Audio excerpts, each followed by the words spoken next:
Starting. We. I'll give it just a couple seconds. We just went live. Get open my soda and try not to let Rob see me drinking all these chemicals. What are you having? Kogi? Yeah. That's what I'm having, but I'm having the one with all the sugar in it. You're having the real stuff. Hey, Maria. The real McCoy. Right. No phony Coke for me. Yes, Mr. Winky Head, that is me. I've decided to slim up, you know. Yeah. No, I don't think he believes me. No. So now I know why I couldn't do it that way. Hold on. Okay, there we go. I'm getting the pop-out chat going here. Hold on. Okay. Okay, there it is. You got it? Winky Head. There's not that many people in yet, but just to let you guys know that my computer, my internet's been going off today and back on. Hey, Night Shame. So if it goes off, I'm just going to go back up on another stream, just come back on.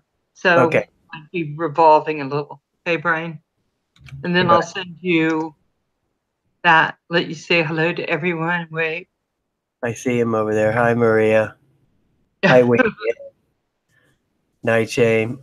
I don't think that I've seen Maria on any of the chats before. So I met Maria over on Kelly's chat. Okay. She is really a strong supporter with Kelly. Oh, okay.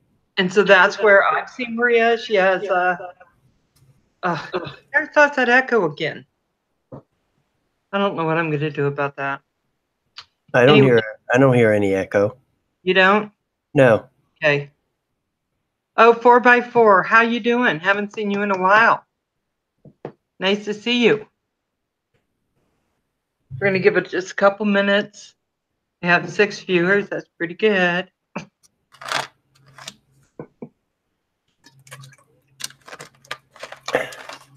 Who's this Night Shame? Night Shame, he's a gamer. He has a wonderful voice. He really does. And he'll do raids into people's channels. I think he's done it for Crystal. But I go on his channel every once in a while, just say hi to him. He's like 21, but a voice that sounds like he's 50. Roger, how you doing, Roger? Hey, Roger.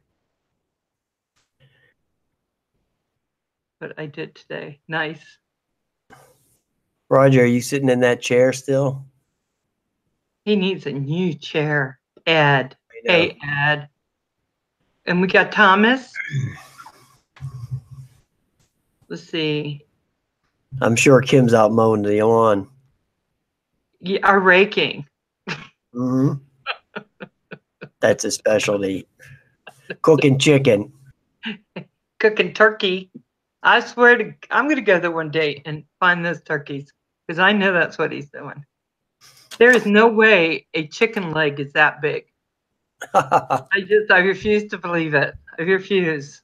I saw that last one that he recorded cooking a chicken. It looked delicious. Those guys. He had it on there. It was very good looking. I wanted to reach through the screen and eat it. Okay, that would be hilarious, right? I'm seeing the visual of that. Let's see. Okay, Kim's outdoors and hears you guys. He hears us. Oh, okay. He can hear us. Roger's got the speaker up to the window. Liking the weather.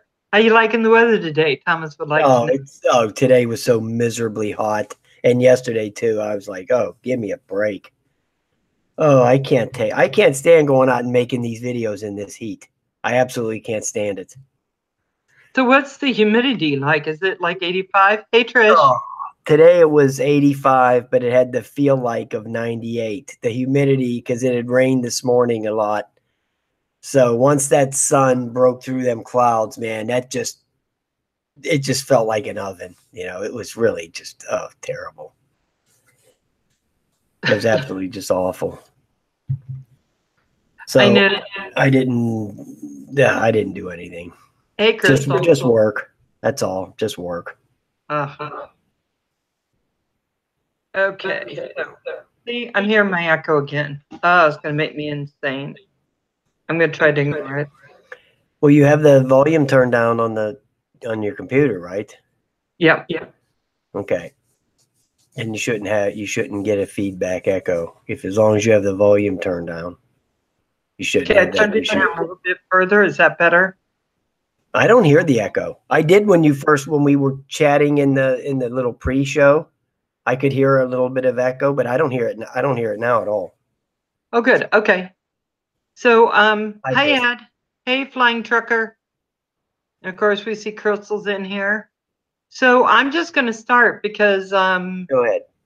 we don't want to have to keep Brian here all night. Of course, we could. Hey, Nathan Likestroms.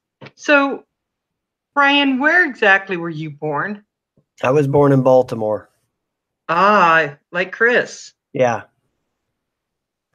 Yeah, I was born in Baltimore in a long time ago. I won't tell you what year, but it was back in the 50s. Yeah, I was born out in Sacramento in 59. I was born. I was alive in Baltimore when it was actually nice. Okay. Right before it got crazy out there. Right. And so, did you live there a long time? No, I only lived there till I was 6 years old.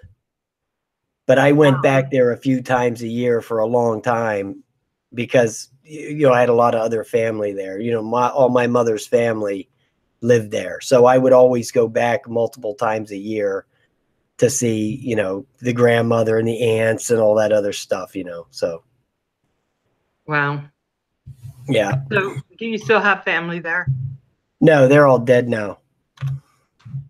You know what? I'm finding Brian anymore because I had family down in South Carolina in San Diego, and except for cousins, right. I have an aunt. Well, see, this is what happens when you get to be 60 years old. The majority of your family is dead. I mean, that's just the facts of life, Right. Every time I go back now, I moved out where I'm living right now. I moved here 15 years ago. Okay. Well, the old neighborhood I lived in, which is about 10 miles away, I go back there every year to visit somebody. And then they always tell me, oh, this one died and that one died and this one died and that one died. The mortality starts climbing as you get older. A lot of people you knew, they die. Men, they have men, if they live past 60, will usually live a decent amount of time. But a lot of men die between the ages of 50 and 60.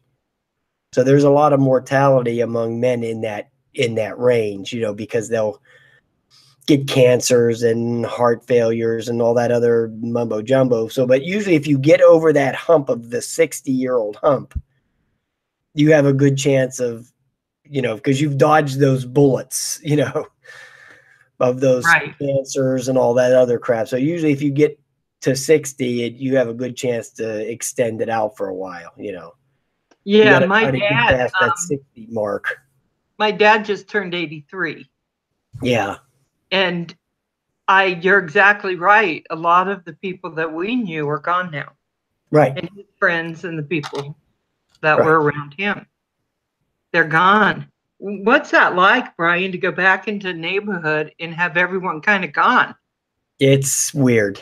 It's really weird. Let's put it that way. But I mean, that's just the way it is. I mean, like on my mother's side of the family, everybody's dead.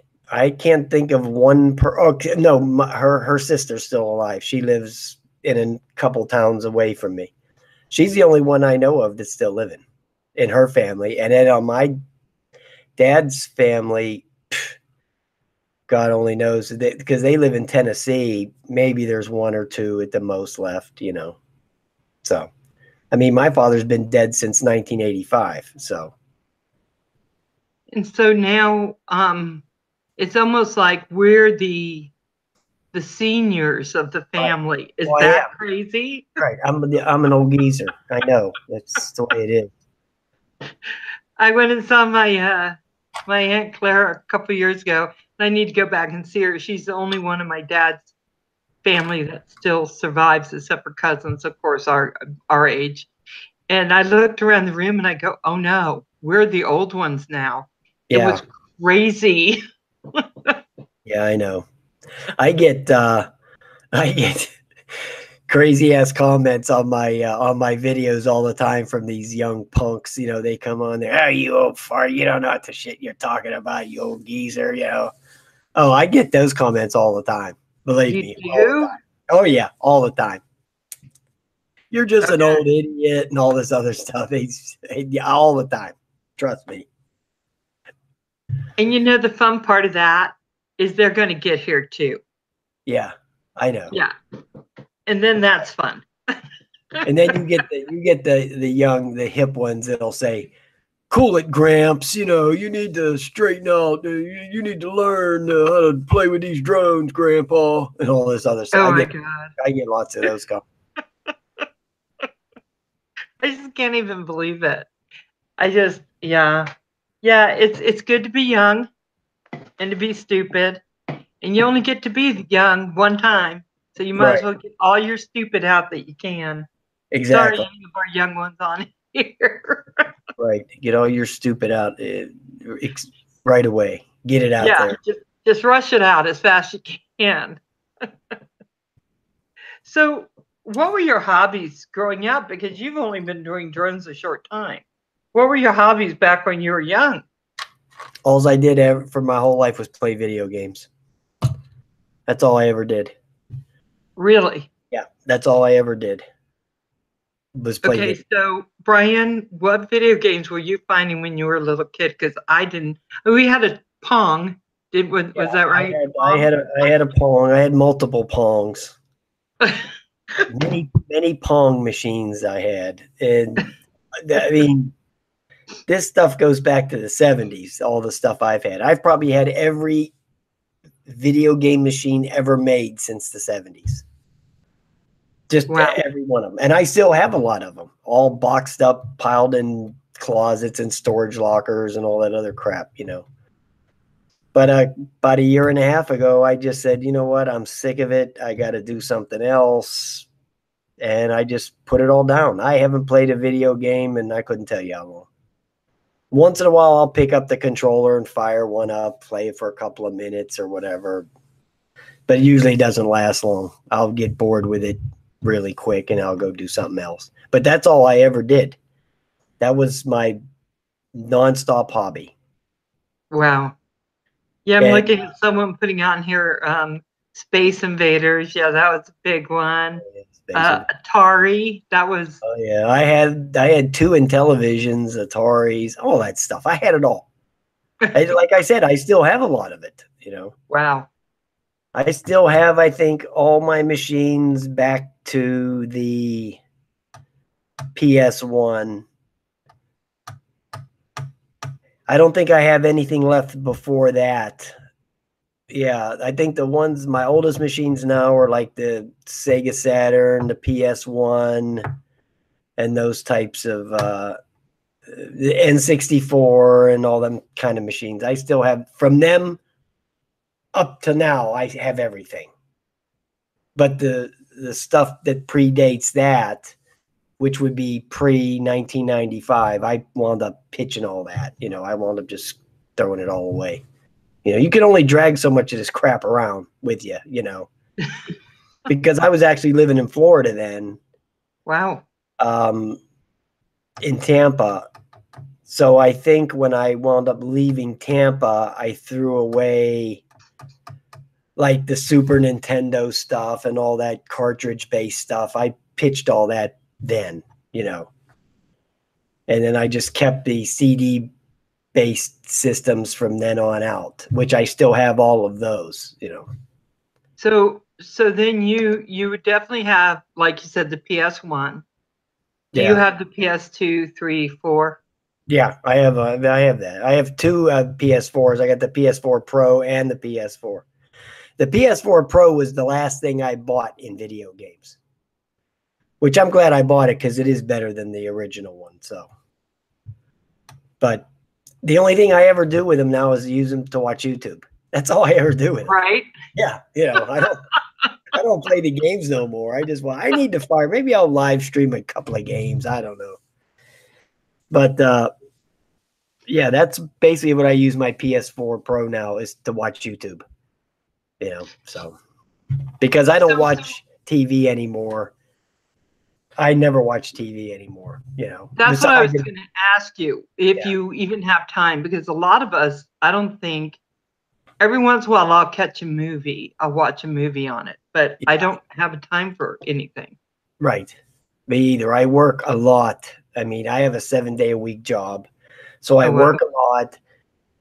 And then I have to, watch a lot of YouTube videos, which I do. I watch YouTube videos all the time. I have to do that. And then I have to figure out, what I'm going to fly, what I'm going to do next, what kind of video I want to make, and this, that, and the other. And that takes time, to do that. Right. Then I have to go out and shoot the videos, which that takes time too. Right. So and then maybe edit a time or two, maybe. Do a little editing? I usually do the editing as soon as I get done shooting the videos. I come home and edit the videos. That's usually how I do it. Yeah. As soon as I get back from the park. Now, I've just started in the last couple of weeks. I'm doing my video shoots now real early in the morning now. That's what I'm doing. I found out that it's a lot easier for me to get into the parks with nobody there. I don't like to fly with people around. Okay. I don't want to hurt anybody or damage anything or do anything like that to get in any kind of trouble.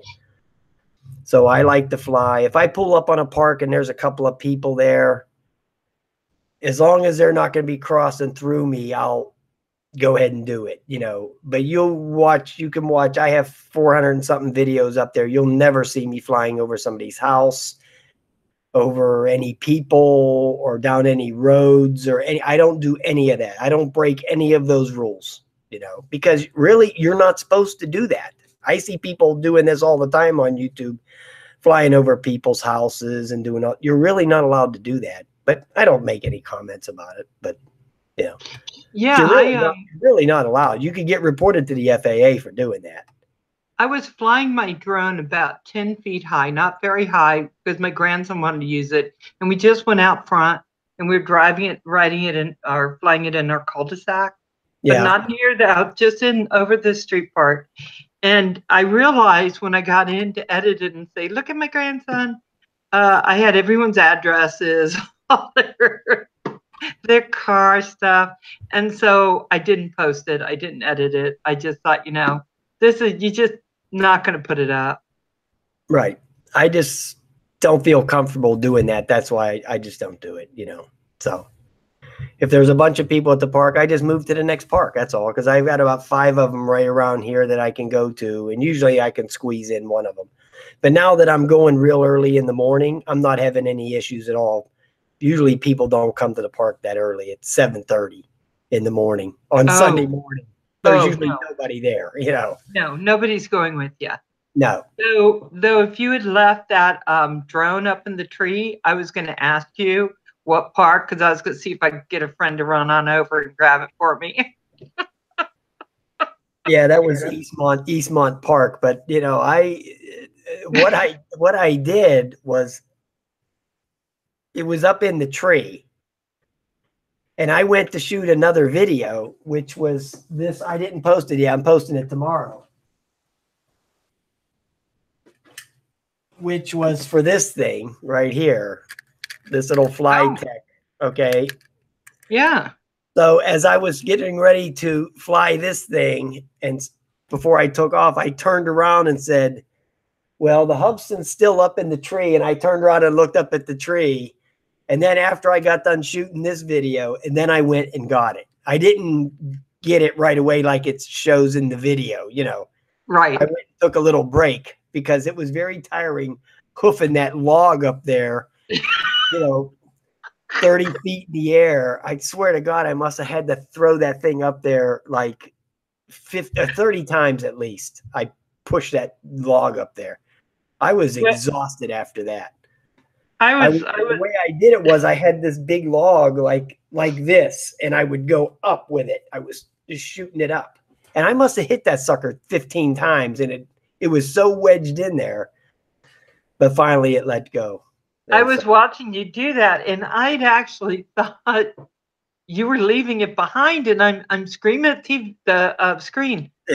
No drones left behind, Brian. No drones left behind. And you're just saying, I'm done. I'm not, it's, good riddance. Yeah, and I was happy you got it. When you seen that part is when I quit to go shoot this video. Yeah. And then after that, shooting this video, I got a little rest.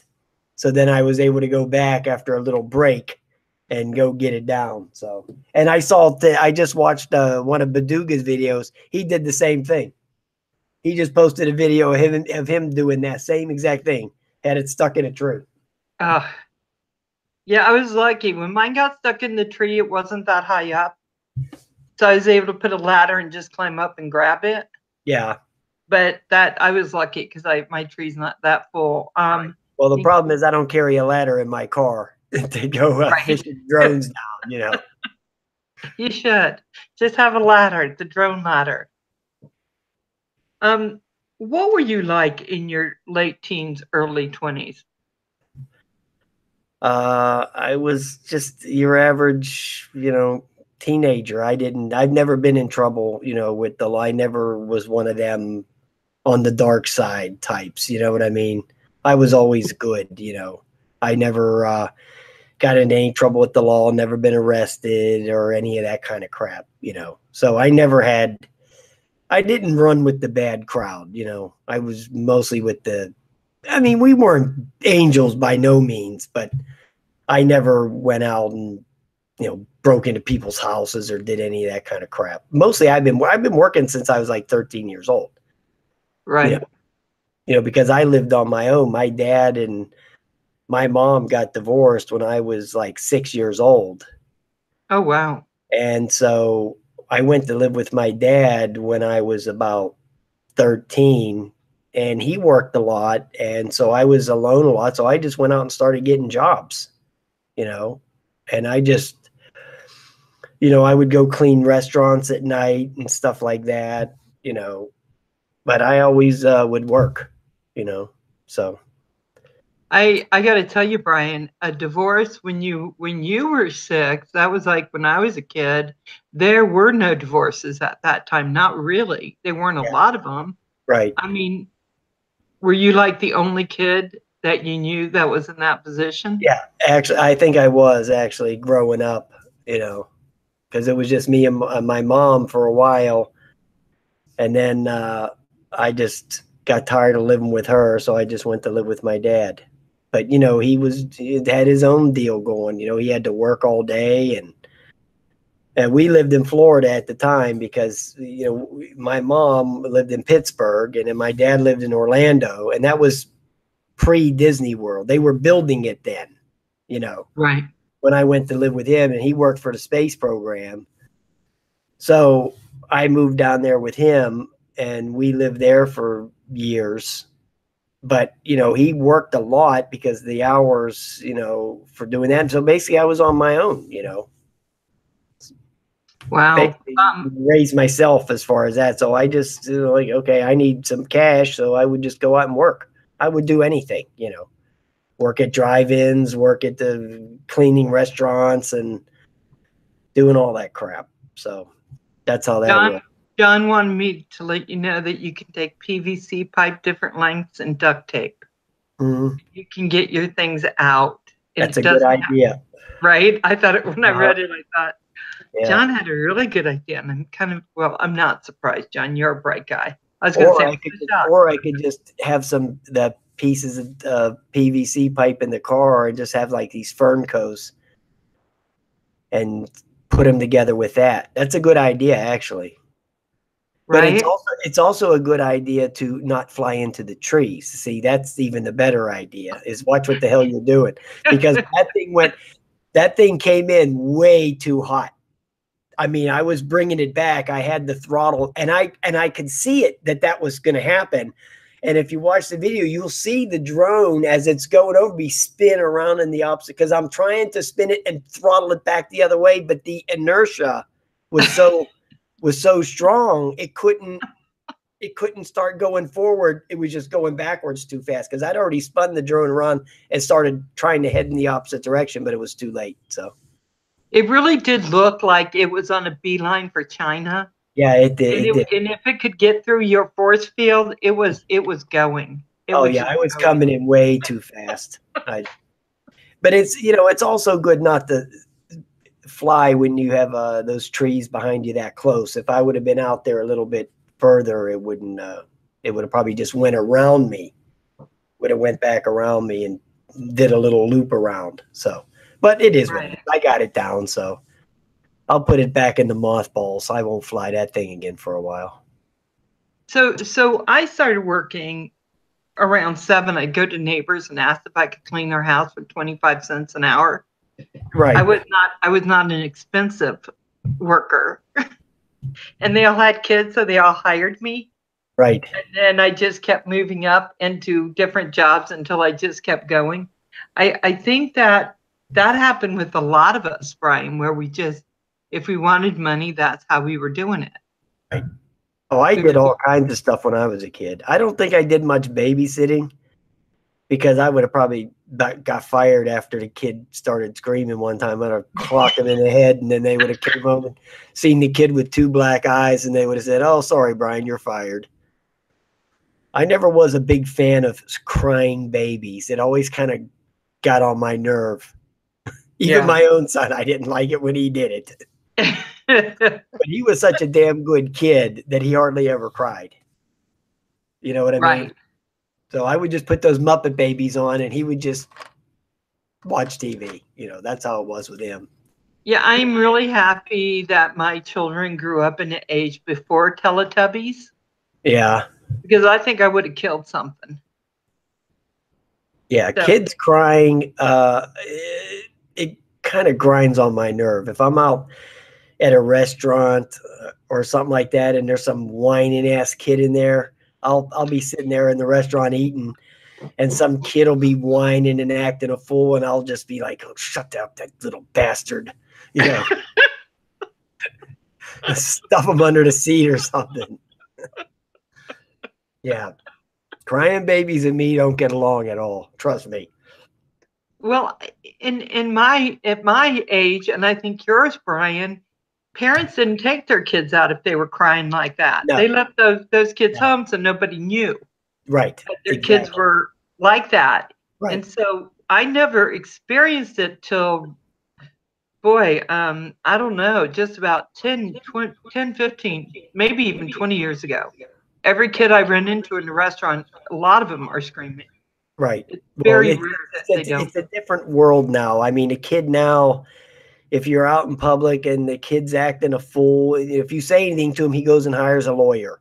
Okay. And so, he's going to sue the store manager and the property owner and all kinds of crap. ACLU's coming in, and, child welfare services and all this other mumbo jumbo. You just can't discipline your kids like you used to be able to, No, you can't. And I got to tell you, Brian, I was always I never hit my kids, but somehow I was able to relate to them that their life was going to be hell. We do not act a fool when we're in public. We just won't, and it will not happen. And so they knew it, and I never had that problem. But these mothers are they're out there suffering, grabbing please stop, please. Yeah, I never did that. They were just going to have to stop. Because I wanted to be a good mom, but I could not if I had to beat them. I had to tell my kids it was a choice, to remember I could change my mind. So what was important to you in your 30s? Brian, what kind of things were really important to you? In my 30s, working. just working and making money, you know? Yeah. Yeah, that's all I did. Like I said, I've been working since I was 13 years old. Basically, that's all I ever did was work and play video games. I never had no hobbies other than that. I'm not a real big fan of traveling because I hate crowds.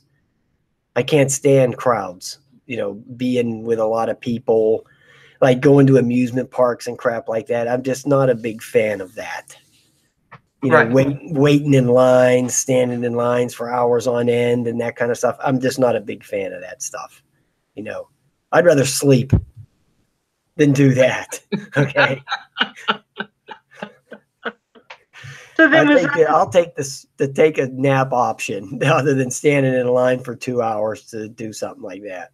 I remember a couple of years ago, I drove out to Chicago to see Guns N' Roses at Soldier Field. Oh my God, the mass of humanity. Because I lived in Chicago for 25 years. Oh, wow. That's where my son lives. He lives in Chicago still. He still lives there. Okay. And so he got tickets for the Guns N' Roses concert at Soldier Field. So I said, okay, I'll come out. So I drove out there. Oh, God. Even though I lived there for 25 years, it just seems like there was so many more people there now than there was when I left in 94 or 93 or whatever it was. It's just the mass of humanity everywhere. Like, ugh, forget it. So you don't like crowds, but Guns N' Roses would have had a huge crowd. Oh, it was like 80,000 people there. Oh, no. Oh, it was unbelievable, the amount of people that were there. Yeah, that would have been too many for me, Brian. Yeah. I find the older I get, the less I can do crowds. Yeah. It's just the less. Yeah. So in your 40s, it was the same work? Yeah, that's it. And games, yeah? Yeah.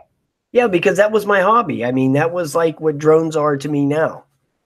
I'd get off work, do whatever I think, go plop on the couch, fire up one of them things and play it, Yeah. I never had many hobbies other than I mean, I didn't have hobbies like, going out in the garage and, sawing a piece of wood and building chairs and doing that kind of crap. I never, did any of that, Amish stuff at Jebediah, build a stool or anything like that. If I want a stool, I just go buy one, tinkering with lawnmowers and doing all that crap. I never was into any of that, even though I can do it. I mean, I can tear that stuff apart because I do all kinds of mechanical stuff where I work. And I worked in factories on a lot of big, heavy machinery and stuff like that because I did maintenance in a factory for a long time.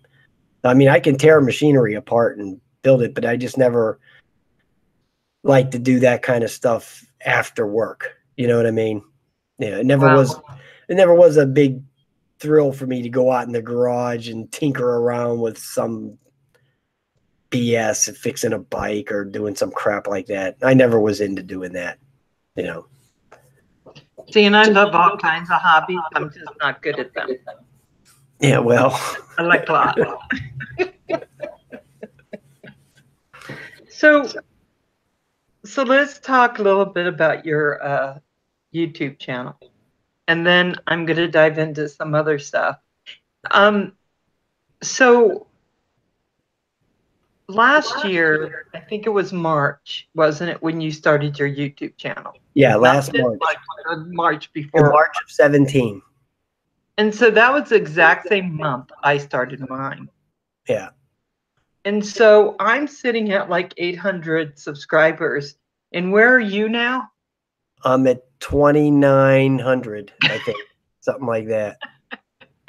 You are. I mean, but I put out, way more videos than you do, Val. You have to, the more videos you can pump out, the more subscribers you'll get.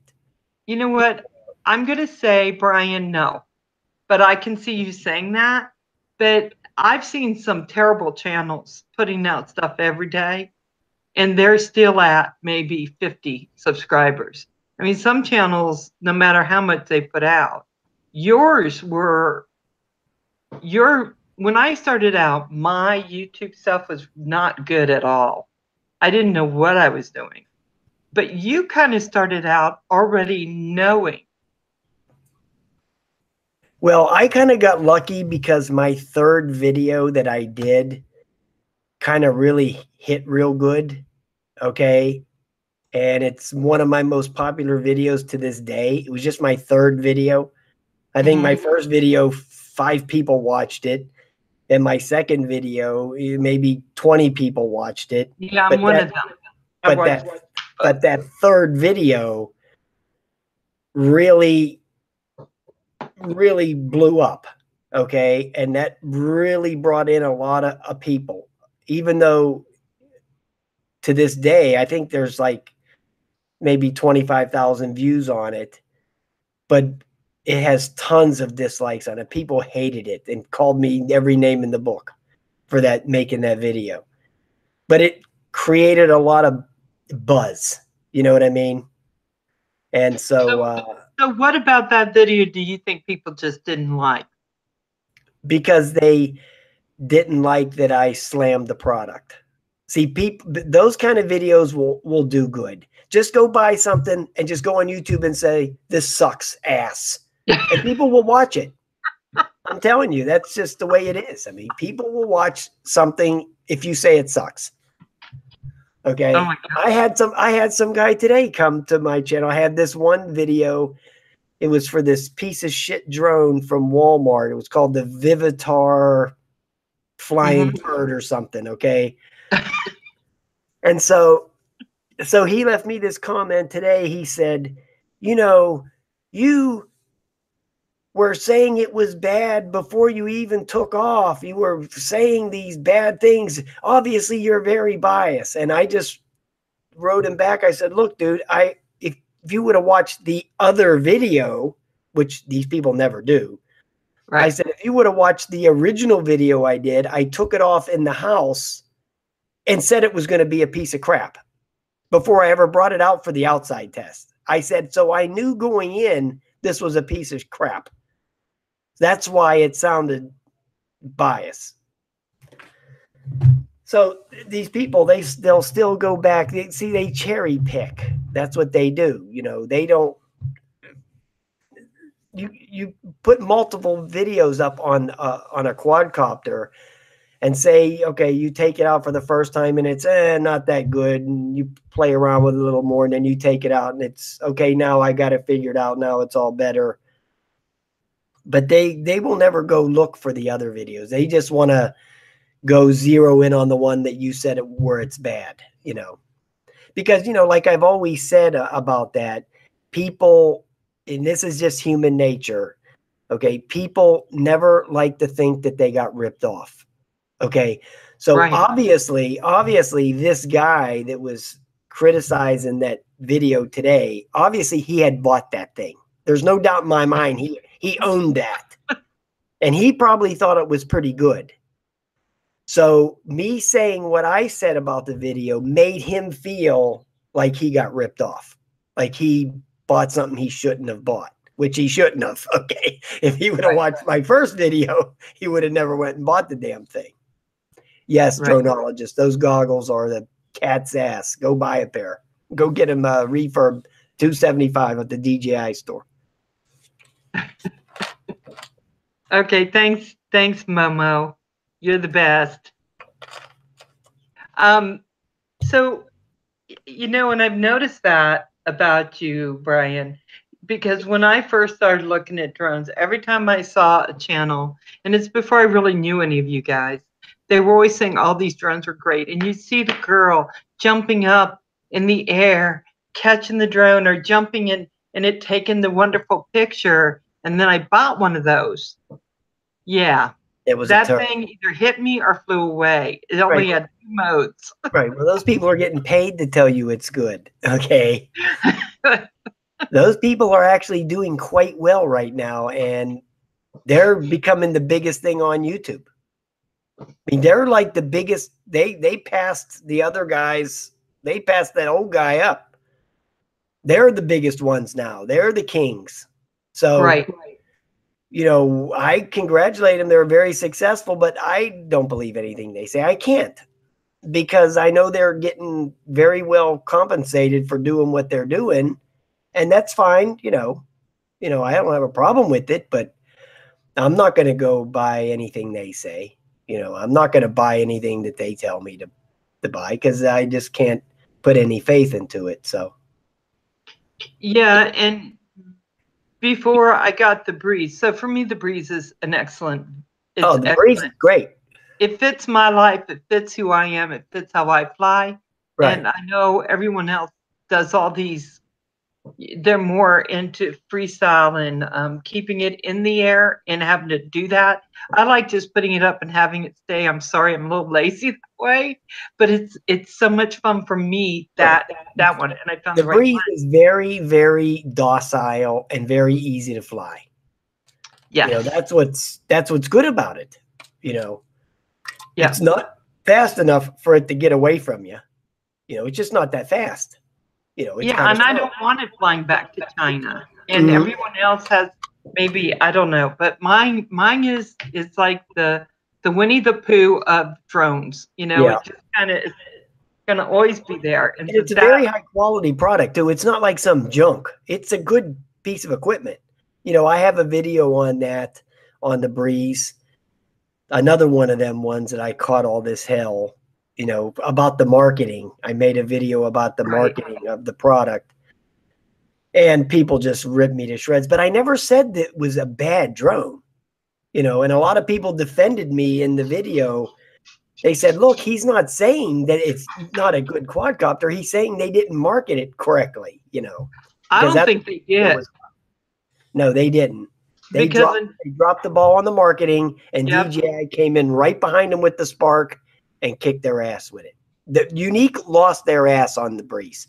They took a beating on that thing, because that thing came out at $499 with no controller, and is selling now for $150. So they took a bath on that thing. And I was so happy.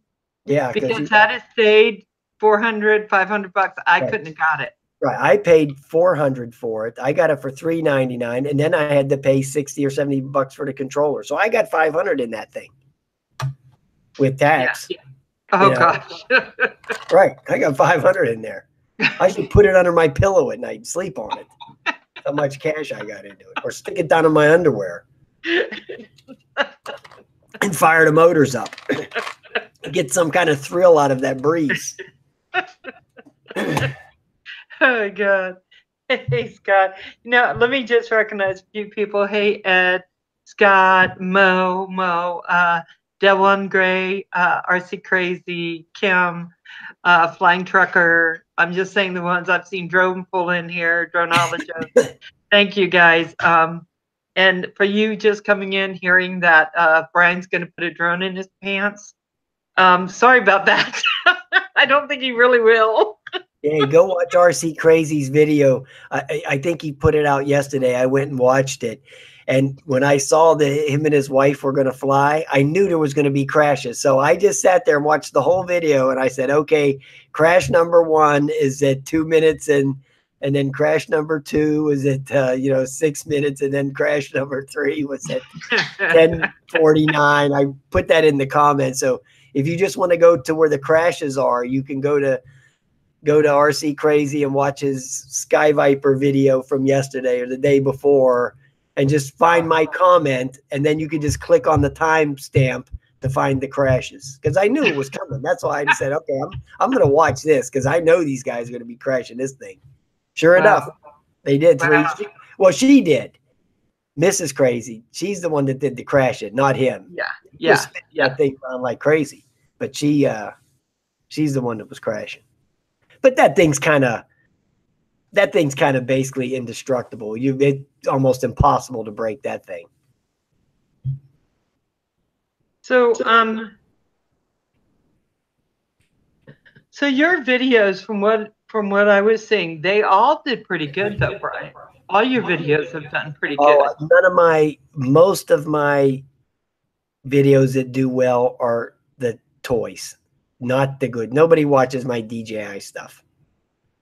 I don't even know why I bother making them, to be honest with you. I like I've never even bothered to make a video with the goggles because I know why should I waste my energy making the video when I know nobody's going to watch it? Actually, the unboxing video did quite well. But, you know, there's all those guys out there like Billy Kyle and Ken Huron. They kind of got the DJI market kind of sewed up. And the majority of my DJI videos, nobody watches. They watch the junky toy stuff. That's what people like. They watch the videos of the stuff they can afford to buy, is what it basically amounts to. Right. Because there's tons of really good stuff. Yeah. Is expensive. Right. I mean, there's loads of people out there that cannot afford to buy DJI products. Okay. That's just reality, you know. But anybody can go buy a Sky Viper. You know, anybody can afford that. I know that I was just telling you about RC Crazy, that video he did.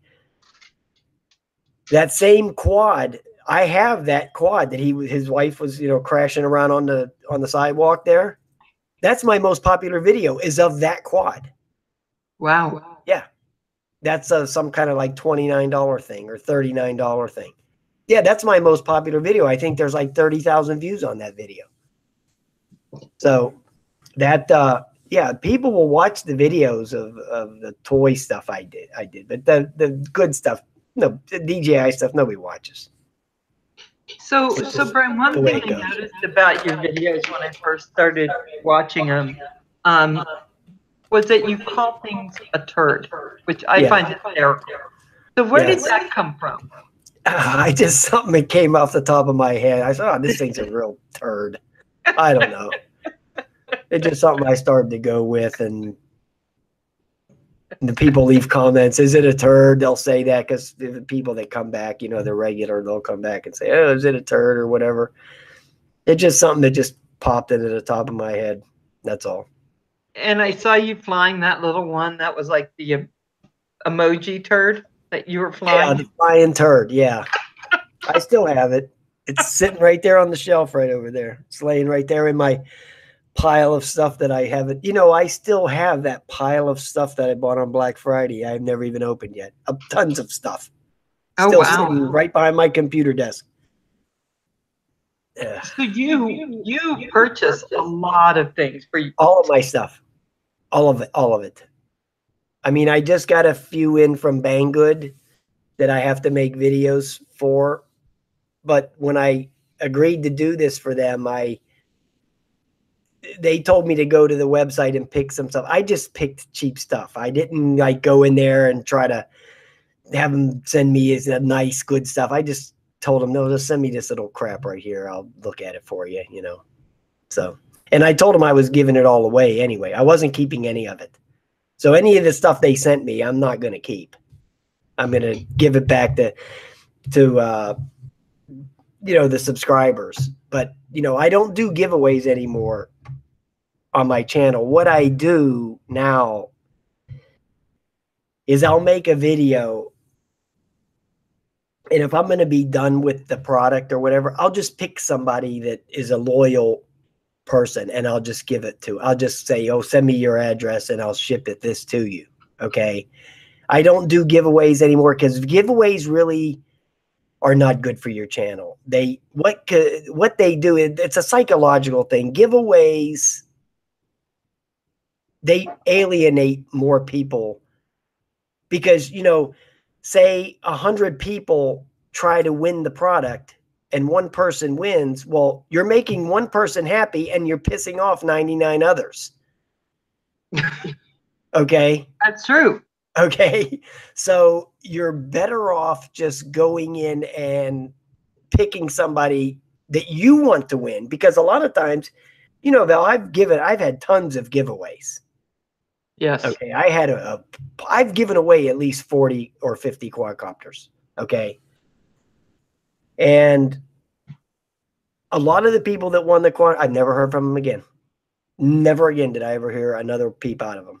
And I don't want to give you know, this stuff to people that are never going to talk to you again.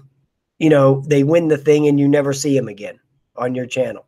You know, I don't want to do that. I would rather, you know, like when the thing with Chris, you know, he had that Sky Viper Pro thing video he did yesterday. I sent him that thing. You know, I could have did a giveaway on that, but I'd rather just send it to him. You know, and like Roadkill, I sent him something last week. I did a couple of videos with the thing, and he left a comment and he said, you know, oh, it looks pretty decent. And I said, okay, well, do you want it then? And he said, yeah. And I said, okay, I'll send it to you. Give me your address. So well, that's what you did with the gimbal with me. I was shocked. Yeah. I was. Yeah. Oh, yeah. I forgot all about that. Yeah, I did the mail call for it because I remember you also said that when people won or got something from you, they didn't always say thank you. Right. I've had a few of them too. And that shocks me. Yeah. Because because the family, they kind of, you know, are the community. We all just kind of interchange things. And so it's surprising that someone wouldn't just say, hey, you know, that was a really great thing you did, and I really appreciate it. And that was shocking. I mean, believe me, I'm not looking for a pat on the back, and I don't even expect anybody when I send them something, okay, I don't even expect them to make a video and say, oh, I got this from I don't care about that. But a little email and say thank you, that would be nice. You know, oh, hey, thanks, I got it. You know, thanks a lot. That would be okay. I've had tons of them that never even did that. Not only did they didn't do that, I never heard from them again. Well, and for some of us who search for content, if someone sends you something, it's just a really good way to also have content and to go on and say thank you and let people know that your channel, you know, puts out this stuff and uses this stuff. Because I don't think I've seen any channel that does as many reviews. And how do you afford? Maybe I shouldn't ask that. Is that too personal? How do you afford all this stuff? It's a lot of it's junk, Val. You just have to know how to buy the stuff. That's all. You just have to know how to look for it and search for it and find it the cheapest way. You know, it's really not that much money. I mean, the expensive ones I have, yeah, I had to pay the big money for. You're not going to get the Mavic Pros. I mean, I have like 4 of the $1,000 quadcopters. Wow. So that stuff, yeah, I did have to lay out the money for. But a lot of this crap, I bought it at Toys R Us. Shit was on clearance and, you know, stuff like that. I bought tons of stuff like that, you know. I just don't go out and pay full price for all this garbage. As a matter of fact, that Bugs 5 that I got, I bought that. I had a $50 off coupon, and I don't even remember the name of the site that I got it from. I'd never bought nothing before, but I went there and signed up at their site, and they say, oh, here's $50 coupon. And that's when I did the pre-order for the Bugs 3 Pro, but I switched the pre-order over to the Bugs 5, and I got $50 off on the Bugs 5. So nice. So I got that Bugs 5 pretty cheap compared to what other people paid for it. So that's what we're going to have to do. We're going to have to get a hold of you when we want something. eBay is really a good place, but you just got to keep looking. Right. You know, you just can't go there one day and go, okay, well, there's one guy has it and it's this much. Go back and keep trying. And sometimes you'll just find some guy that's just trying to get rid of them and you'll get them, you know, real cheap. You know, so that's what you have to do. You just have to look around. You can't just buy the first. You know, say you see something on some channel, you're liking it, and then just run off the Banggood or GearBest and just buy it. You have to look around. Always go to eBay first, because if you go to eBay first, the odds are you're going to get it in your hands quicker, because it's going to be in the United States already. But it might have been somebody that bought a bunch of them that wants to dump them off. Now, Amazon, I never buy quads from Amazon. Never. They're always way too expensive on Amazon. Amazon is the highest. With their Prime, because I have Prime. Yeah. So with their Prime, it's always more expensive than if you just bought it for less. Yeah, I have Prime too, but I never buy. I buy all my like accessory stuff from Amazon, like extra batteries, or I'll go to Best Buy, or I'll buy like microphones and that kind of stuff, you know, from Amazon. That's what I use Amazon for. I don't buy quadcopters from Amazon though. No, I use eBay. You always get a better prices on eBay for that. Yeah, I like eBay. I just wish I won more on eBay. I don't always win. I mean, I don't sell nothing on eBay. I'm not pimping eBay. I just know that the prices are cheaper on the toy quads on eBay than on Amazon. Yeah, I don't sell anything on eBay, but I buy stuff from eBay depending on what I need. Before I buy from Amazon, I always go over and check. So, because anytime I've gotten a dud, they come back and make it okay. So it always works. So let me ask you a question. I'm kind of a little bit more about YouTube. What kind of mistakes do you think people are making on YouTube when they're putting up videos?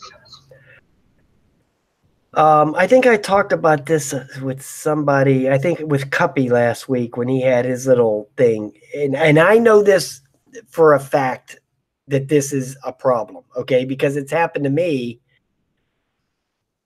So I think that people, they're not paying enough attention to the sound quality of the videos.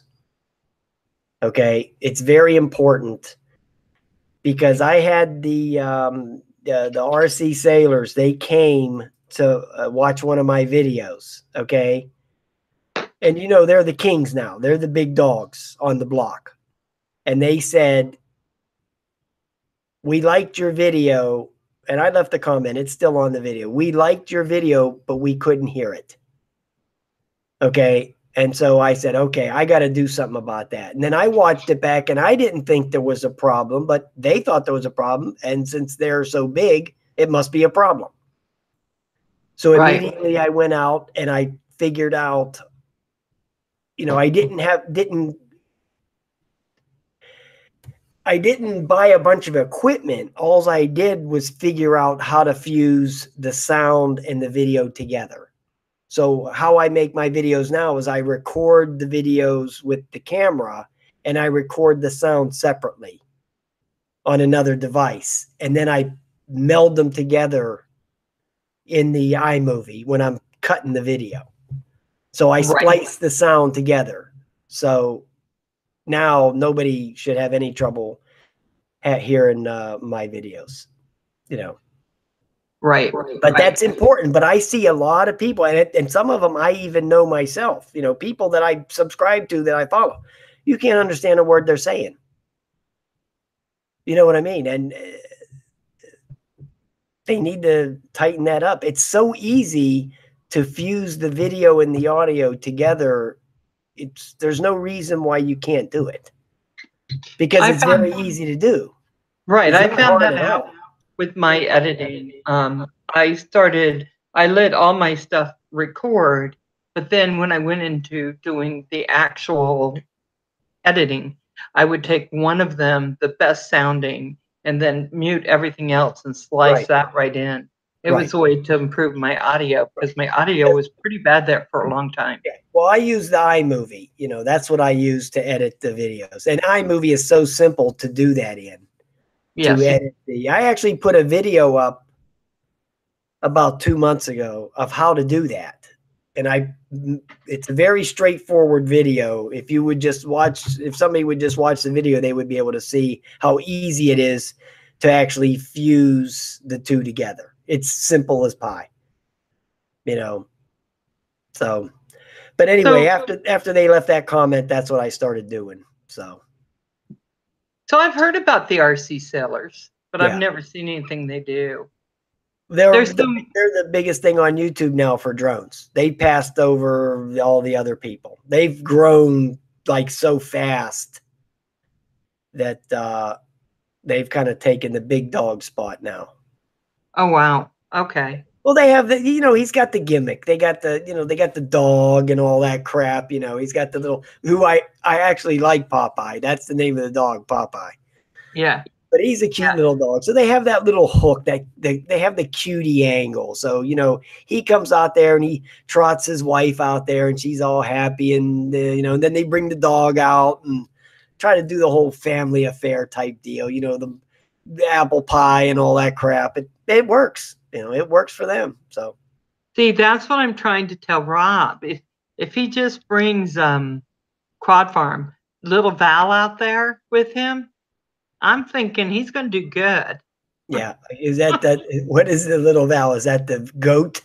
Yeah, that's the baby goat. Yeah, right. Oh yeah, people, especially the women, they suck that stuff down, man. They love it. Yeah, we do. We love it. We think it's cool. Yeah.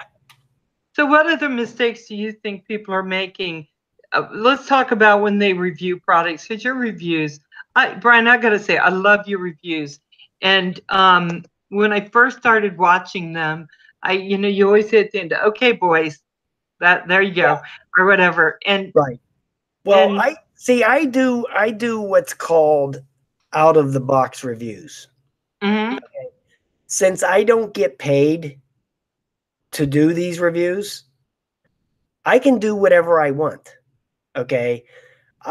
I like to, and then I get some criticism from this too, but I mean, that's just the way I do it. And that's the way I like doing it. I like to do with what your average guy is going to do.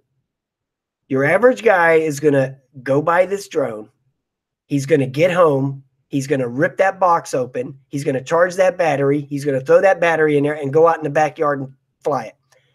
Okay. He's not going to sit there and read the manual and try to learn every nuance of the thing. Okay. So that's why whenever you see me, the vast majority of time, whenever you see me do a review, I've never flown that thing before. I never practice. I never prep. I never reshoot the videos. What you see is what you get on the first. That's the first take. When I make that videos, that was it. The first time I flew it, I might have done an unbox video, but when you see me fly it, that's the first time I flew it. I don't practice. I mean, a lot of these guys, like I was talking to Cuppy about it the other last week. He thinks it's good to do that because he thinks because they're sending him the drones for free that he's obligated to practice and do all this, that, and the other. And that's fine. That's the way he wants to do it. That's great. He's successful and, that's all good. I just don't like to do it that way. I want to do it the way your average person is going to do it. And I know how that is.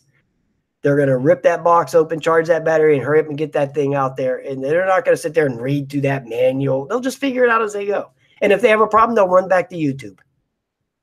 That's how I do it. If something doesn't go right, they'll go do a YouTube search and go, oh, I know this thing crashed. What happened? Blah, blah, blah. They'll go to YouTube. Oh, yeah, it crashed. That's what they do. I'm telling you, that's what they do. That's what I do.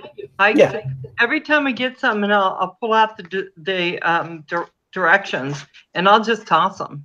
Right. And I know sometimes I'll get a reaction on my channel when I do that for everything, because I'm just like, you know what? It should be self-explanatory. I don't think I'm buying anything that should be hard to understand. Right. Well, these quadcopters, they're so alike in their configuration of the sticks and the buttons. Most of them, it's down and to the left or down and to the right to recalibrate it. There's really not, I think I say this in my videos a lot.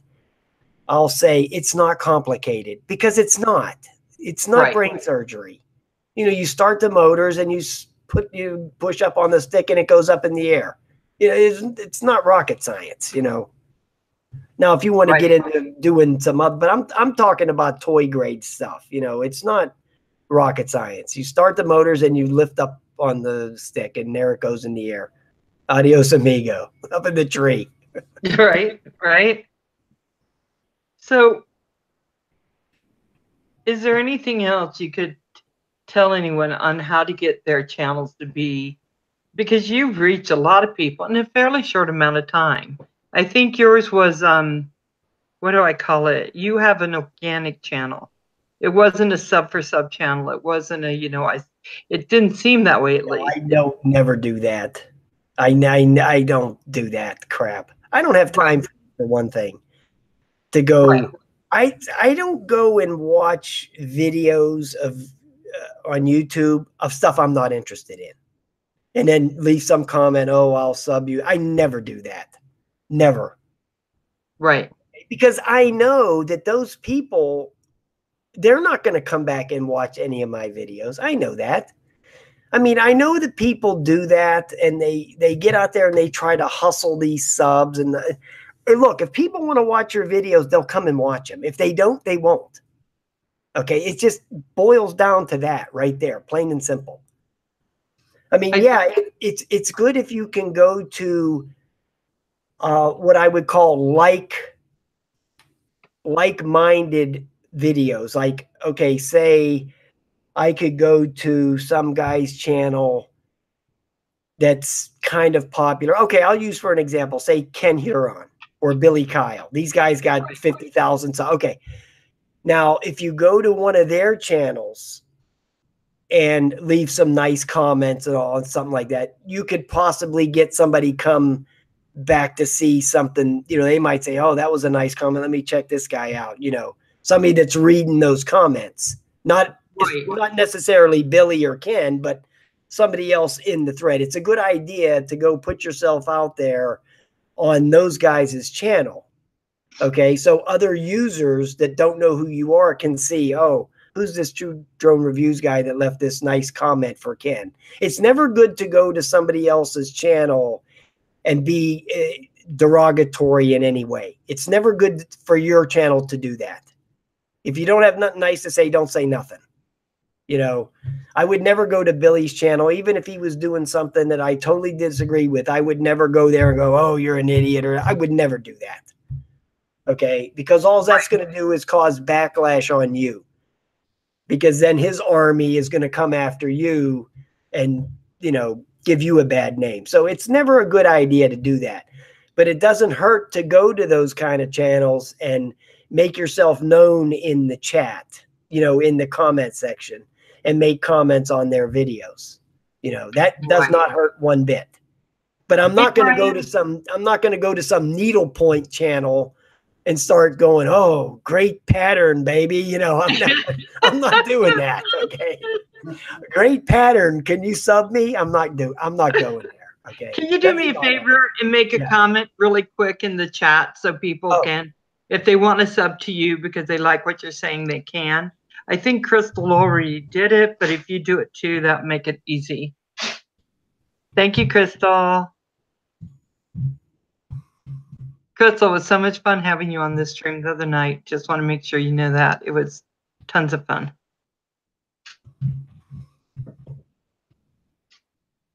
Did it go? Hold on, I'm getting it up there. Hold on. Hey, Life in a Nutshell, how you doing? Okay, I got it going right there. Here it goes. Thank you, Alvin. So, Brian Bott says sub True Drone Reviews. Oh yeah, that's I made that up. I made that up. Brian Bott whenever Neil whipped out that Nightbot. Nightbot, yeah. Whenever he whipped that out about 3 or 4 weeks ago, as soon as he did that, I came up with Brian Bott. So whenever if I'm watching the Friday night show, whenever that bot thing comes up, I always try to comment right under it, and I'll say Brian Bott says do this or do that. I do not like Nightbot myself. I think I'm a little more partial to the Brian Bot. I'm just saying. I'm just so no. You know, I love you, Captain, but what it does is it keeps the thing moving. You know what I mean? Yes. And that's what it does. And it basically is an advertisement for whatever they have plugged in there for it to advertise, which is okay. You know, there's nothing wrong with it, but yeah. I think everyone has to do what they have to do to make everything go all right for them. Right. So what other mistakes do you think people are making on their channels, Brian? I don't know. I mean, my channel isn't, I just try to make the best videos I can. I don't like to really criticize other people's stuff. you know, you just have to, the sound is so important. If you're making a video and people can't understand what you're saying or hear you, that's a problem. That's actually more important than the video, is the sound. Yes, absolutely. The sound is more important because you're trying to communicate with somebody. If they can't understand you, why watch? Right. If they can't hear you, what's the point of watching? You know? And another thing I do, if you notice my videos, the vast majority of my videos never have any music. Okay, and I'll tell you why I don't do that. Now, a few recently, I have thrown some music in there because I wasn't actually I was just recording a flight video. I wasn't really, I would talk at the beginning of the video on my phone, and then I would, you know, put the phone down and just fly the quad, and then I would put music. But if you see when I'm doing a review of a quadcopter, I never have music in there. Right. If I'm doing a test flight or whatever, I'm always filming the quadcopter from my hat cam as I'm flying it. And I'll have the video, if it has a camera, that'll be going in the corner. Or I'll put it at the end. Okay. And I'll tell you why I'm not a big fan of putting music in videos. Okay. And I've done this myself, so I know that this sometimes is not good. Is because not everybody likes your taste in music. I could not tell you how many videos I turned off because they'll start the video and go, okay, I'm going to fly the 3D so, and then all of a sudden Metallica comes in, man. And I'm like, okay, forget this. And I'm turning that bitch off. Okay. That's adios amigo. Okay. That's it. I'm gone. Okay. So just because you like that song or whatever song it is, doesn't mean that the person on the other end of that is going to like that song. Okay. Right. Everybody has different tastes in music. And I have been turned off from watching. I couldn't tell you countless YouTube videos because once that music started, I was like, okay, I can't deal with this. And I just won't watch the video. I'm not turning the sound down. I just won't watch the video. I'll just move on. I'll just move on to the next one. See, what I prefer to do when I'm making the video is actually talk to communicate with the people that are looking at this thing. You know, I'm sitting there doing the flight and I'm saying, oh, it's okay. It's handling good. You know, here's the yaw speed. Oh, we're going to try the flips. And I'm not playing music over all that. You know, I'm not going to do that. I would rather communicate with the people that are watching the video. That's how I like to do it. But that's just me, you know. Right. But I notice, I mean, if you go to some of the other channels, like the bigger ones, like Dustin Donnell, who's one of my favorites. Yes. Or RC, they never have music on their videos. No, they don't. They always are talking to you. They're communicating with the people that are watching the video. And that's what I do, you know. You know, Brian, I'm going to tell you, sometimes I'll go on one. Heath had one where it's more classical music and he was flying in the clouds. And I thought, what a good fit. But then I like classical. Right. Sly Dad did one with Janis Joplin. And I thought, oh my God, that just was a special video with that music. But they weren't talking to you. It was strictly flying.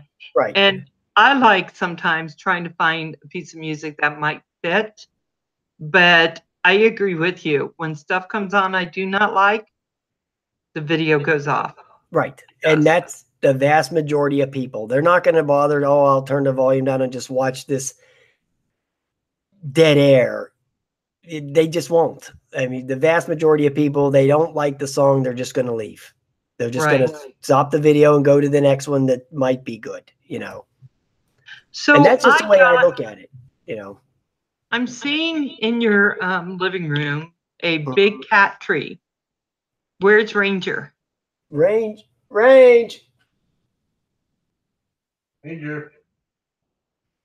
Range. We're looking for a cat named Ranger. He seems not to be there. Oh, he must be in the other room snuggling. He's a snuggle monster. That thing, oh my God. That's all he wants to do is snuggle. Yeah, I see. Every time I lay down on that couch, he comes running. Because he knows. Oh, every time I'll lay down on that couch, he'll come and jump right on top of me and just lay down right here on me. Oh, and he'll usually lay there between 15 minutes and an hour, and then he just jumps up and takes off. Thank you, Sin. Thank you. John had a couple things he wanted to say. First of all, you used to give a tour of your drone room, but you haven't in a long time. Right. And I think John is sad. Oh, I'm sorry, John. And the reason I don't is because what I did was I boxed up a lot of the drones. I just broke them down because they were hanging all over my walls, and there were all of the shelves. They were all over the place. So what I did was I just broke them down and put them in boxes and put them back in their boxes, which I am doing now because I'm doing what I call this mothball series and I did that on the last couple of videos where I'm digging out these quadcopters, like the one that got stuck in the tree. Okay. Yeah. That was only the second time I ever flew that thing. I never flew that thing other than one time last year when I bought it. I did one test flight. What happened with that thing, that Hubsan 502, was that I did the initial out of the box flight and I landed it in sand. Well, that's a fatal error for that quadcopter because it has the open, I missed the landing spot. So it landed in the ball field in the sand. I had to take that thing apart completely multiple times to get all that sand out of there. And that actually took me a couple of months in my spare time of doing that. So that's why I never flew that thing again until Sunday when I put it in the tree. So now that'll go back in the box. So, but anyway, so I'm digging out some of these ones that I only actually flew one time. And I'm digging them out for another go around just to see, like the one I did yesterday, the XK X300. Man, when I got that, that was like my third quadcopter. Oh, I thought that thing was the cat's ass, right? I said, man, this thing is bad as hell. This is awesome. But you fly it now, and it's like, it's really not as awesome as I remember that it was a year and a half ago. You know what I mean?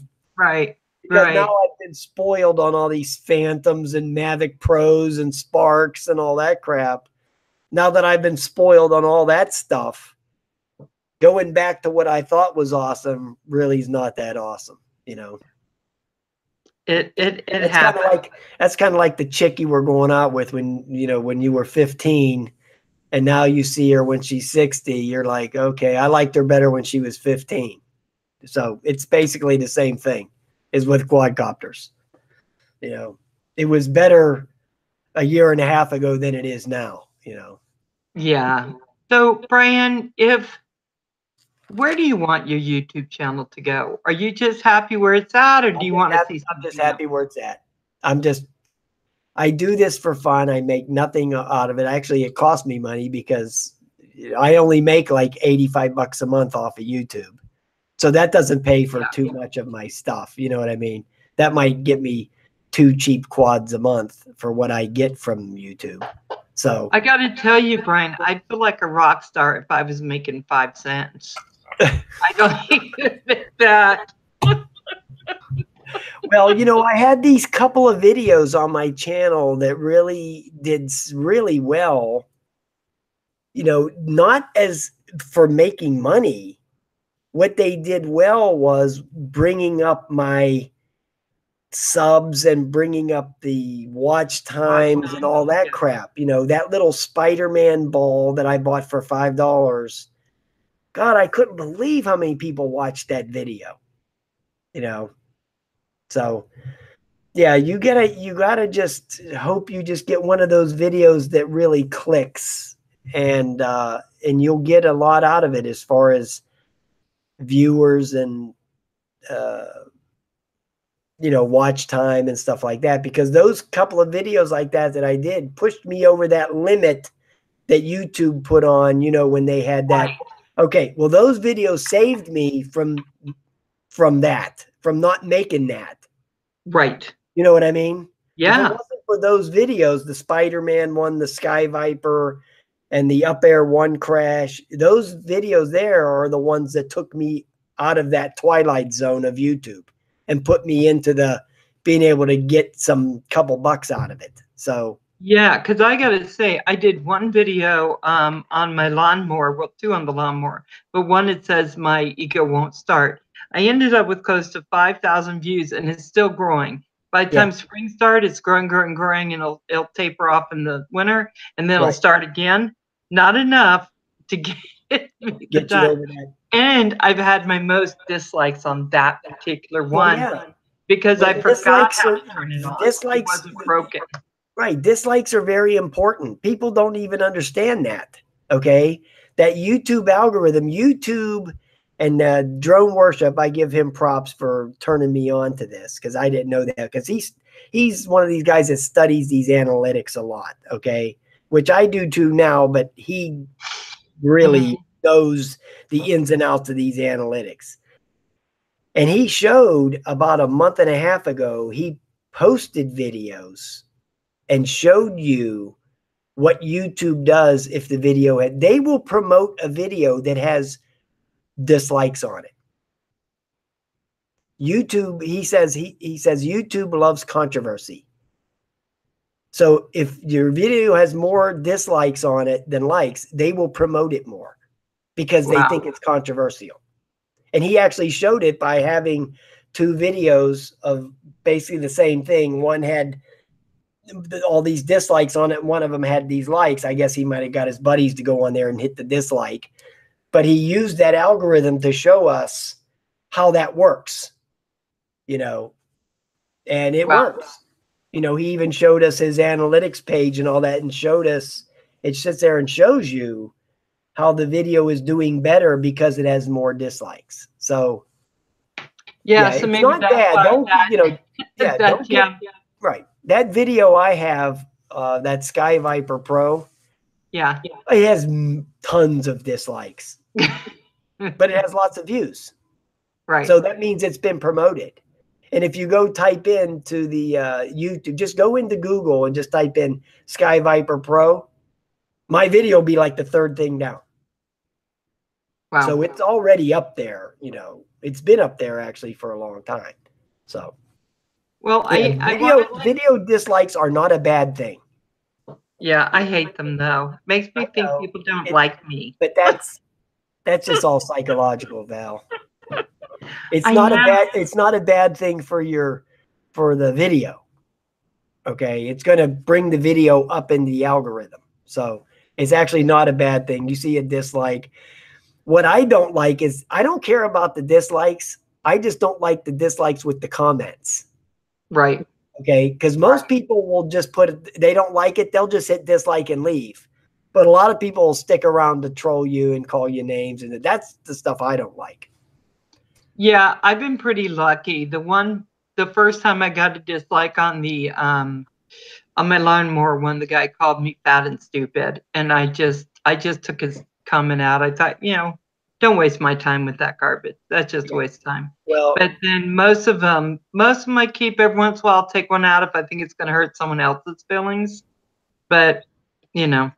Now, when I get one of these shitty ass troll comments, the first thing I do is go right to their channel to see what they're about. Okay.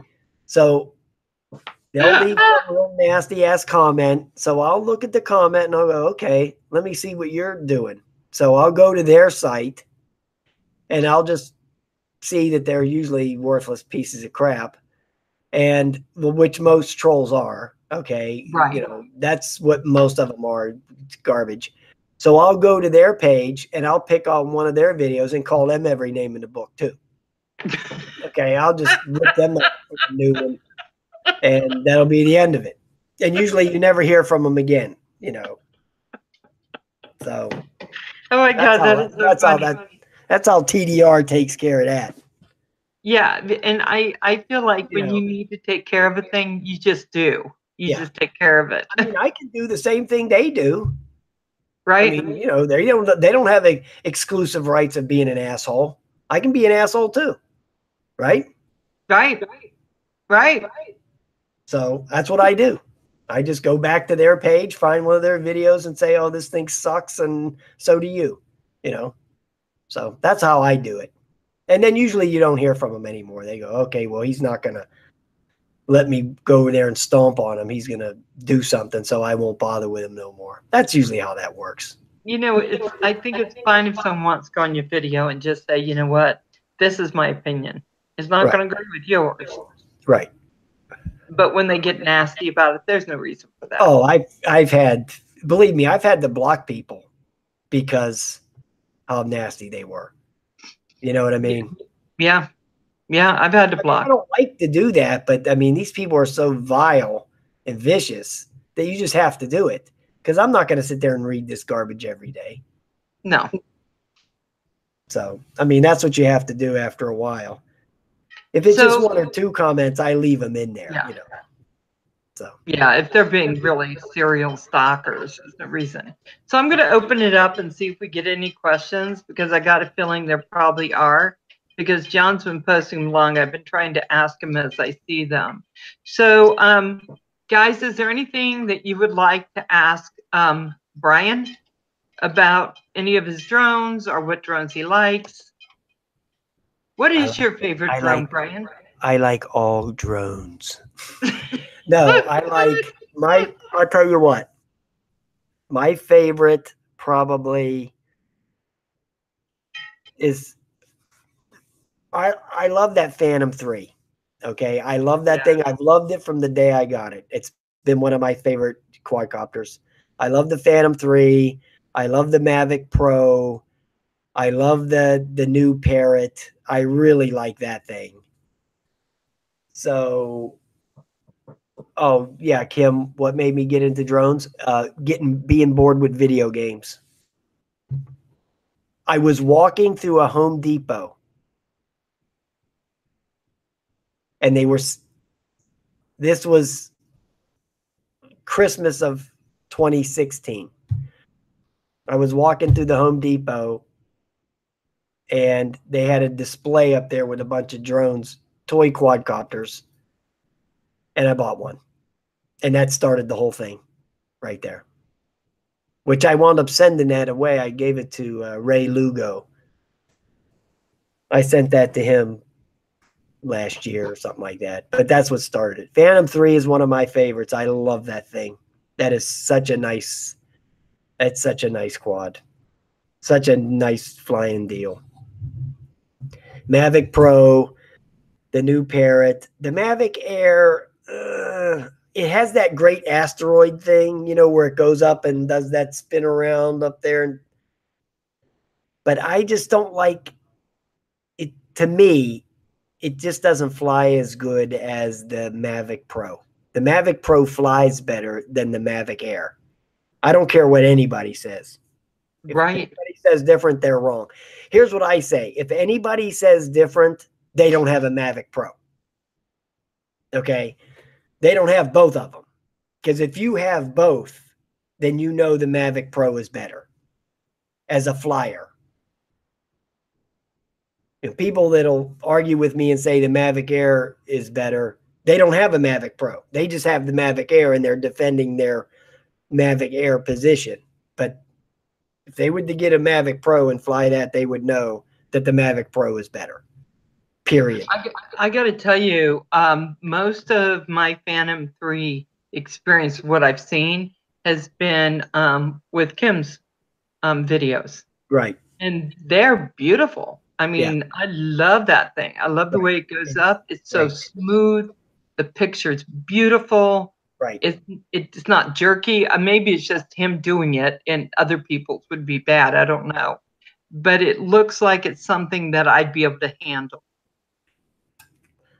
Well, the thing about the Phantom 3 is, and you know, RC Crazy, he has, I don't know if he has the 3 or a 2, but it's easy to see it. You know, it's not like, you know, these, like the Spark. The Spark is a great quadcopter. I mean, it's great. But, man, you start getting away. It's hard to see that thing. You know, it's not that easy to see that thing once you get a couple 100 feet away, you're like, oh, where is it? It's out there somewhere. If it goes in front of a cloud, you've lost it. Yeah. But the Phantom 3, you can see it out there pretty damn far, way farther than you can see the Spark, way farther than that. Yeah. Bye, Crystal. Thanks for coming in. Yeah, if you're flying the Spark real far away, you keep your finger on that return to home button. You want to. Right. And hitting that thing. I was watching Rogers and Kim's video when he had his Phantom up there, and then you had the little teeny Spark. It was very small. Yeah, compared. It is very small, but it's that thing is of the highest build quality. Just like all of DJI stuff. Their stuff is the best on the market. I'm not a DJI fanboy. I like other stuff, but you just can't knock their quality. Their build quality is second to none. Just just to feel those things and hold them in your hand, and you just know, that thing is very well manufactured. It's very well built, So you're never going to have any problems with those things as far as, build quality or anything like that. So, yeah, I do like DJI products. They're just out of my price range. Yeah, I understand. I'm glad they're not cheap. They're not cheap. No, they aren't. So any other questions you guys have for Brian? I'm assuming that your drone room, if you had all your drones out, you probably has more than MD95 TSI does in his. I would probably say that I'm on par with how many quadcopters I have. But I'll tell you what, I've given away so many. I think I gave away 2 weeks ago, I gave away 6, 7, 8, 9 in 1 week. Wow. That's a lot. 6 of them I gave to my neighbor that lives 2 towns down here. He came over here and picked them up. And then one of them I sent to Roadkill. And then one of them I sent to Drone Pool, which I never even flew because the battery was no good when I bought it. So I just sent it to him then he can fly it, Yeah. But I whittle my inventory down here once in a while because I have to just get rid of some of this crap, Well, I don't think you'd have room in your house if you didn't, right? And the thing about it is, most of these things, they're not really worth me putting the effort into trying to sell them. You know what I mean? Right. I'm not going to sit there and go on, Craigslist and try to sell some $25 quadcopter. You know what I mean? I don't have time for that crap. Then you got to meet these shady Craigslist people, and then they're going to bring their convict uncle with him, and he's going to stab you in the back. And, I'm not dealing with all that crap. Yeah, that Matrice. Yeah, that thing looks nice. If you want to spray some fertilizer. Oh, my God. My God. It looks real sweet. Yeah, I'm not into. I used to do that because I get into a lot of tech stuff too, into the phones and tablets, and I'm into all of that too. Computers. I've been building computers since they had computers. But I used to sell a lot of my tech stuff. I would sell it on Craigslist, but I always would meet these people at Starbucks or something like that, and I'd always have like a little piece of heat in my pocket just in case something crazy would happen. I would keep something small, but you can't trust people, man, especially these strangers. So what is the biggest turd? That, of course, that's Drone Pool, because that'd be his question, of course. The biggest turd in history is the JD11. I just gave that away to Brandon, by the way. That's the biggest turd in history. Yeah, that's the biggest turd in history. I gave him the JD11. I gave him that Star Wars thing I did a couple weeks ago. And I mean, I gave him actually 3 decent ones, but there was 3 of them were turds. And that ain't the first things I ever gave him. I gave him some stuff last year too, because he's a nice guy and he's got 3 kids and stuff like that. So he just lives down the street like 6 miles away. So, I just give him my overflow. So let me ask you, what is your favorite YouTube channel? What's the one do you never miss, no matter what happens? Angry Video Game Nerd. Video Game Nerd? Yeah, AVGN. I watch that damn guy every night. Every night I turn him on. Every night. He's a gamer? Yeah? No, he's not. It's like a comedy show, basically. He does reviews of shitty games. Oh, nice. Turf. Yeah. Okay. He's been around forever. He's got millions of subs and millions of dollars, but that's the YouTube channel. I watch him every day. I can sit there and watch his videos over and over again. That's how funny they are. The old ones. His newer stuff, he's gotten older now. So the aura of him being this angry nerd is kind of wore off. You know what I mean? Because he's been doing this for 10 years. So now he looks older. He's starting to lose a little of his hair in the front. So he doesn't look the same. But back 10 years ago, his videos, they were absolutely hysterical. I mean, nice. I just thought they were funny as hell, so. But now that he's gotten older and richer, the videos aren't as funny as they were. He might not be angry now. Well, maybe he's just not as creative as he was. You run out of material, just like artists, music artists. After a while, they just peter out because they just never duplicate that original success. You ever notice in most, I would say the vast, vast majority of rock bands, their best stuff was always in their first couple of albums, Yeah. And then they always just start fading out because they can't duplicate, that stuff over and over. I mean, look how many rock bands out there that their best album was their first album. The Van Halen, Led Zeppelin, I mean, these kind of bands, their best work is their first work, Right. So that's just to name a couple off the top of my head. There's many more, believe me. Van Halen, they never duplicated that first album. Never. They never came close to that first album. That was Van Halen, they were the ones who had Sammy in there after, weren't they? After they liked it when Sammy was there. Yeah, I didn't like Sammy Hagar. I liked him. Well, that's what I meant by everybody has different tastes in music. So See? But I liked his album before he went with them. Let's see. Ray had a question. How do I do a good review? Well, I would say you have to study the product. You have to study the product. You start out with basically talking about the appearance of the product, the build quality of the product. Because I'll know right away when I sometimes do a review or an unboxing, I'll pull it out of the box and I'll say, man, this thing feels nice. Okay. Or I'll say, man, this thing feels kind of cheap.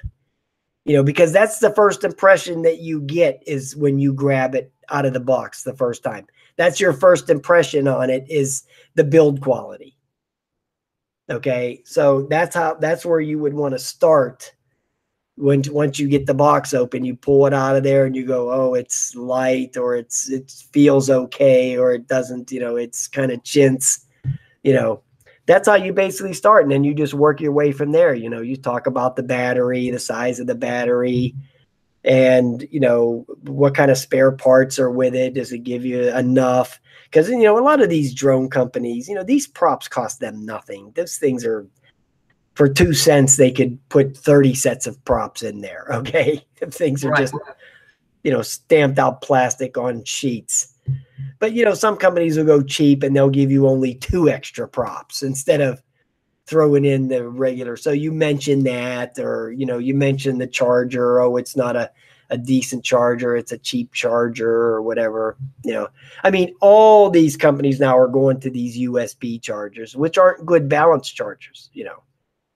I don't see too many of these quadcopters putting in the decent balance chargers anymore. Everybody's going to this USB cheapo charger deal. Even the Bugs 5. Even the Bugs 5 was like that. Wow. They had a little cheap USB plug, where the Bugs 3 and I think my Bugs 2, they had decent chargers in there. Even that one I was looking at yesterday, I dug out of the mothballs, that XKX300. That had a balance charger in it. But now they're all going the cheap route. So Yeah, I think so too. I like something that has a little more substantial. Yeah. Because those little wires, it's like when you plug your phone in, they die. Yeah. I mean, they don't last that long, at least not a month. They don't. Right. Well, my iPhone, what do you got there? iPhone? Is that what you got? I have an iPhone 6 Plus. Yeah, you got the Plus. Now, have you ever noticed that if you ever buy one of those aftermarket charging cables, the thing never works? No, it never does. Yeah, you have to buy the Apple one. I know. Yeah, because there's a chip in there. Okay, there's a chip in there. Okay, the ones that you buy aftermarket, they don't have that chip in there. It'll work sometimes, but then sometimes it won't. Okay, I am buying a charger now for mine. Every other week, I have to get a charger for this. So I think I'm just going to go to Apple and break down and buy theirs. Right. That's what you have to do. Right. That's why they make them like that. What happened to the one that came with the phone? Did you lose it? Well, all my kids got the same phone, and 2 years ago I had them in the house, and now I don't know. I don't know if I ended up getting one of their cheap ones. They took out my good one. Well, you're probably just better off going and buying the little brick with the cable combination. You're probably going to save a couple bucks that way. But if you buy them separate, I think that cable, just the cable alone, is like $20. It is. Yeah. Just the cable alone is $20. I have 3 of them. One of them is an aftermarket one, but half the time it doesn't work. I would never use it when I was flying my quads. I always make sure I have the Apple cable when I'm flying my quads, like my Mavic and all that, because I don't want to get out there and wherever I'm going, plug it in and it go, oh, sorry, we Charlie. don't recognize it. Right. So, yeah, I always make sure I have the Apple cable in my drone bag, so I don't want to go down that road. So I just need to really mention something. Luis, the fact that you change your name so many times that you cannot change it back for 90 days is absolutely hysterical. Well, I didn't even know that was him at first the other day. Right? I was like, who's this good troll? Okay, I think he came on Roger's show. And I'm like, who the hell is this guy now? I didn't even know it was Baduga. Okay, I didn't even know it was him. It was so what happened was, I think it was last night. He was. Yeah. What was on last night? What was I watching last night? Chris was on. Yeah. Okay. I think he was there because either there or on Roger's show, and I clicked on it and went go to channel. And then I saw Lewis. I went, oh, that's him. He changed his, I didn't even know that was him. Well, it was funny because I think it was on Roger's channel that he said, I can't change it back. And I laughed so hard I couldn't breathe. I found it just so funny. Yeah. Yeah, I believe me, I wanted to change my channel's name, but I'm afraid now. I'm afraid to change it. Yeah. You have a good name though. It's just something that popped into the top of my head when I was getting ready to start it. I said, "Oh, that sounds good," you know. But I was going to change it to TDR Tech. That's what I was going to change it to. Drones and Tech, TDR Drones and Tech. But I'm just afraid to now. You know, I'm just afraid to do it because I'm afraid that people will lose it or won't remember, or so I don't know why. I'm just kind of worried about doing it now. Yeah, I got to tell you, I like your name. I think it fits. It fits. True Drone Reviews, and and a lot of your views are around tech and around drones, and that's true. Right. But yours is good. We all know what we're going to find when we go to your channel. Just honest, point blank, direct. Well, you know, I do other stuff too. You know, I do a little bit of abandoned stuff, and I do, you know, I went to that restaurant a few weeks, maybe about a month ago, and I filmed me being at the restaurant and all that. And some guy came on and he left a comment. He goes, "Is that what we're doing now? Looking at steak?"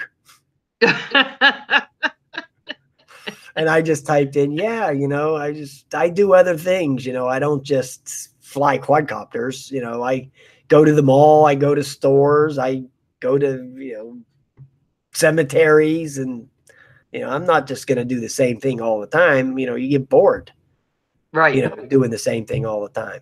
I wanted so bad last week to go back up to that lake. I don't know if you saw that. I went to that drained lake a couple of months ago. I made that video. That was with the Phantom 3, by the way, that video. Beautiful. That was the Phantom 3. But I got lost up in the clouds actually doing that video. But yeah, I wanted to so bad go back up there last weekend, but it was so damn hot. I mean, it was just so miserable. I can't stand out there in the middle of nowhere with that 95-degree heat beating down on me and fly quadcopters. Because when you're flying quadcopters, basically you're standing still. You're not like running around. You know, you're standing there right in one spot and the sun is just beating on you, you know. Yeah, because you're not doing it from under a shade tree. Usually you're wanting to see up. Right. Yeah. So, you know, you're not sitting down in some air-conditioned room. I see guys sometimes, these funny guys that fly their quad, they'll sit in their car. Yeah. You know, and do it. You know, I've seen people do that, you know. That might be an option. You know, I might have to dig that one out in the future. But I'd have to have my goggles on or something because I wouldn't be able to see the quadcopter because I always like to be able to see it or pretty much see it. Let's see. Heat isn't good for the quad. No, it's not. It's not good. And that's one reason I didn't get to fly when I was down in Las Vegas because it was 100 degrees by like 10 o'clock. And just kept going. That heat is not good for those brushless motors. They get real hot, you know. So that's really a good point there. You know, you shouldn't even, I don't even fly mine when it's that hot. I'll take the brush quads out, the cheap ones. It's no big deal, but them other ones, no. The good ones, no. So, you know, Brian, I hate to cut this short. I so appreciate you giving me all this time. Sin and Earl RC are going to go on their live stream. Oh, yeah, that's right. I forgot. 10 minutes, and I am heading to work because my life is great. One thing I wanted to ask you, though, Brian, before I let you go. You're on call all the time, aren't you? Not all the time. I'm not on call this week. Oh, you aren't? Okay. No, but see, here's the thing. Where I work, I'm the one that does all the tech work. I'm the one that does all the air conditioning repairs and all the heating repairs and all the plumbing and all the electrical work. Those other guys, they basically do painting and stuff like that. So, okay, like Richard, he's on call right now. But if somebody calls him and says their air conditioner don't work, he's calling me. So basically, I am on call all the time. You're on call all the time. Right. Yeah. Yeah. Yeah. Yeah. I have to show something real quick. So, ooh, Chris, I did get it. Is that a red cat? Yes. That the remote, I can make these, I can put these in gear, but I can't get the remote to make this go forward or back yet. And I'm not sure. I guess I'm going to have to read the instructions. Well, but you turn the dial. You turn the dial on the remote. You spin the So- little tire. Hold on, Brian. Let me get it real quick. Stay right there. Okay. So see, I got this. Yeah. And so I come up under here and I turn it on. Oh, I had this whole thing taken apart last night because I was trying to fix it. There, made it sound. And then on this little thing, Turn I it can on. adjust it. Yeah. Oh, I can Bind it up adjust first. And then what do I do? Okay, you squeeze the trigger to bind it together. Oh, Okay. It's going to take off now. Now it's ready to roll. Go out in the driveway. how come that worked this time? I've been doing that. No, you haven't been doing it right. You turn that one on, you turn the other one on, then you bind it up with that. There you go. Oh my God. Now you're ready to roll. That is so cool. Just remember how you did that now. I'm never going to remember. I turned this on first though. Yeah. That's what I always do. Chris, it works. I mean, I only Oh have my 3 gosh. of those. Is that It a works. red cat? This is a Sandyland. Oh, And my grandson, he did he helped do my unboxing, yeah. taping it. And I got to tell you, Chris, it was a bad film though. He was moving all over the place.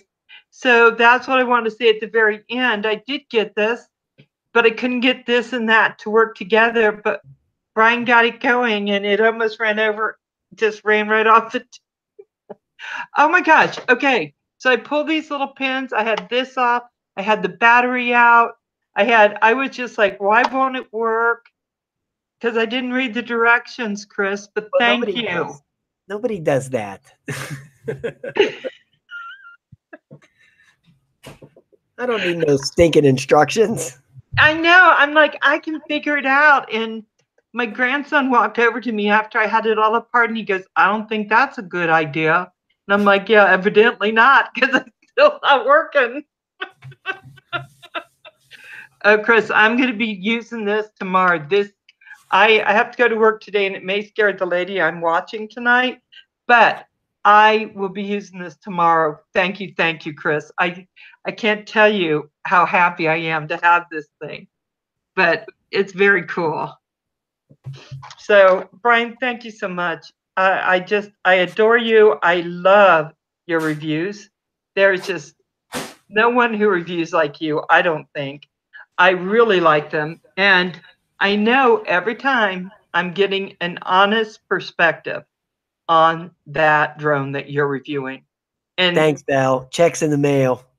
Thank you. And my price has gone up to $1 because I'd be cheap. Thank you. And guys, thank you so much. And if I can, I'll be over Sin and Alvin's, but I got to get to work. And if the person I'm watching is asleep, I can come on and kind of talk. And if she's not, you won't see me. So anyway, Brian, oh my gosh, I so appreciate you. Sunday, I have Bob Biker, and I think I made him promise to wear clothes. So we should be good. That's always helpful. With Bob, it is. Bye, everyone. Love you guys. I'll talk to you later. I'll see you guys later. Bye. Thanks for tuning in.